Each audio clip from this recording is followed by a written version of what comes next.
झरनाको चिसो पानी मैया नरम पायो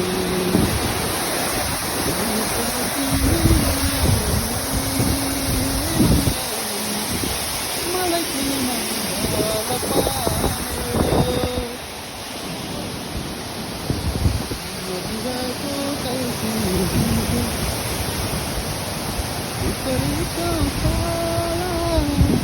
Periko